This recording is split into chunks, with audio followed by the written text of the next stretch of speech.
Retour des vraies voix avec Philippe Bilger, Stella Kamga et Michel Pouzol. Place Pays-Berlan à Bordeaux, la statue de Jacques Chaban-Delmas, ancien maire de la ville, Premier ministre et compagnon de la Libération, a été travesti en femme en étant affublé d'une robe violette et de boucles d'oreilles, ses ongles portant du vernis violet. Un drapeau LGBT a été mis dans sa main et de la peinture rouge sous son corps pour symboliser des règles. L'action a été revendiquée par des militantes féministes. Il s'agissait, je cite, d'une œuvre mettant fin à une série d'actions de désobéissance civile non violente, signée appelant à une mobilisation massive le lundi suivant pour la journée de lutte pour les droits des femmes et de l'égalité des genres. Nous sommes des agitatrices, des lanceuses d'alerte, des Banksy du militantisme, des délinquantes, même si vous voulez, revendiquent ces militantes.e.s, parce que le communiqué est en écriture inclusive, issu.e.s, de différents collectifs comme Extinction Rebellion Bordeaux, ANV COP21 Gironde ou Collage Féministe Bordeaux.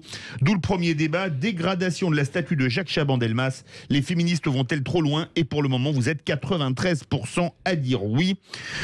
Philippe Bilger, est-ce que les féministes qui ont ce type de comportement ne sont pas la meilleure manière de décrédibiliser les combats féministes?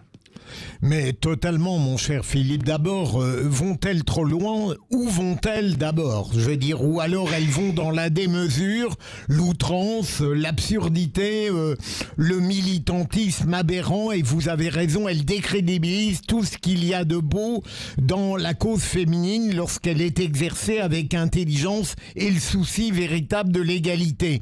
Mais derrière tout ça, on pourrait trouver ça parfaitement grotesque et tourner cela en dérision en disant c'est une sorte de pochade ridicule, mais ça va plus loin. C'est une volonté absolument de détruire non pas forcément les grands hommes ni les belles personnalités, mais d'apposer une idéologie, j'y reviens, une modernité délétère d'aujourd'hui sur tout ce qui a été le passé, illustre ou non, sur les réputations d'hier. Je trouve que c'est un monde qui cherche à imposer sa loi aux nôtres et ça devient très dangereux, et le féminisme, je suis persuadé, et vous avez raison, en sort perdant.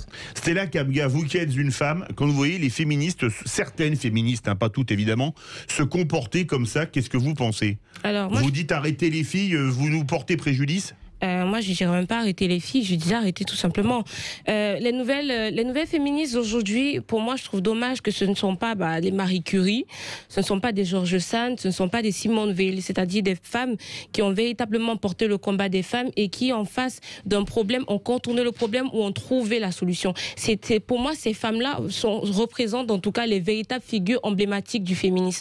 Sauf qu'aujourd'hui, les néo-féministes, ou comme moi je les appelle, les néo-terroristes, sont des femmes malheureusement qui se limitent à promouvoir l'écriture inclusive, à statuer en gros je suis victime, je suis une femme, je suis une victime sur la poitrine, ou simplement il faut déclarer la guerre aux hommes parce que c'est les hommes qui sont la cause de nos problèmes.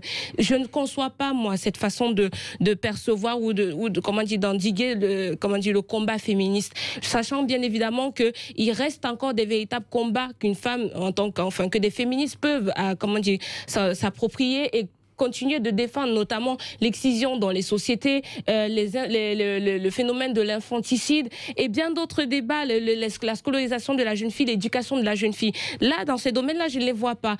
On les voit juste malheureusement en train de taguer des statuts et de dire qu'elles sont des agitatrices et qu'elles défendent soi-disant le combat des genres. Mais qu'est-ce qu'on en a à foutre en réalité en matière de combat féministe dans cette société? Je crois sincèrement que combat de genre, écriture inclusive, ça devrait être le dernier de nos problèmes, si ce n'est même ne pas exister tout simplement. Michel Pouzol.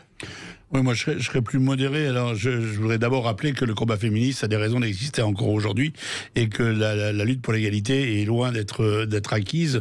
Je dirais même que sur certains sujets, elle recule. Les femmes sont toujours payées 25% de moins que les hommes à compétences et travail égal.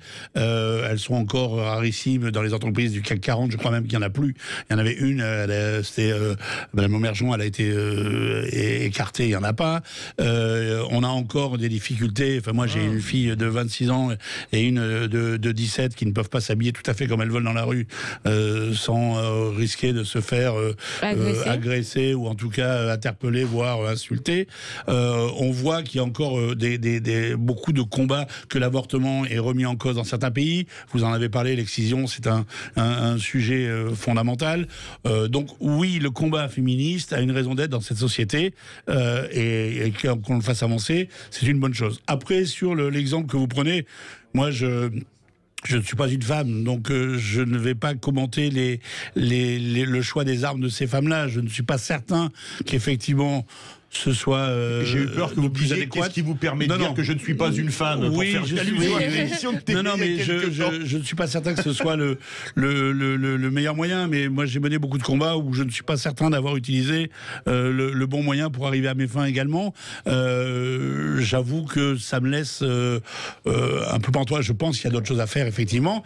Mais voyez, finalement, quelque part, elles réussissent leur coup parce qu'on parle d'elles. On parle de ce sujet-là, et si leur but c'est que le débat s'ouvre, finalement, les moyens ont beau être ce qu'ils sont, et honnêtement, franchement, en plus la statue Chaban-Delmas à Bordeaux, j'arrive pas du tout à comprendre la chose, mais voilà. Ça réagit à Bordeaux, évidemment, puisque Jacques Chaban-Delmas a été maire de Bordeaux pendant une cinquantaine d'années. Oui. Bonsoir Bernard. Oui, bonsoir. Je vous écoute avec passion. Bienvenue sur Sud Radio. Alors, vous l'avez vu, vous, la statue, comme vous êtes de Bordeaux, vous avez vu la statue de Jacques Chaban-Delmas ? Non, parce que je vais très rarement dans le centre-ville, vu l'état actuel de la ville. Mais moi, je suis très offusqué. Le combat de ces personnes-là n'a rien à voir avec la personnalité de Jacques Chaban-Delmas.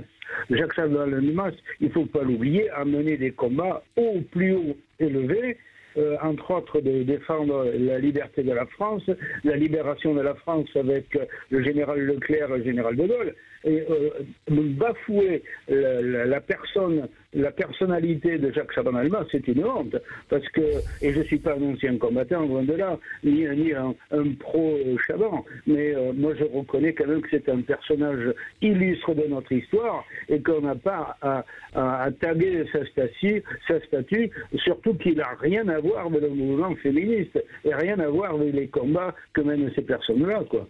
Mais justement...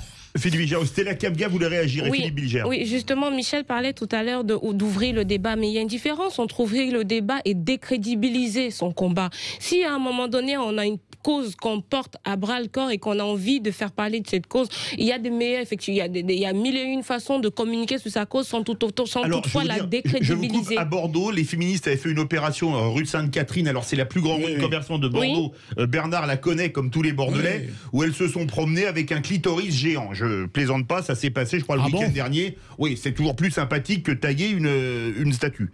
Voilà, donc encore une fois, la communication c'est bien.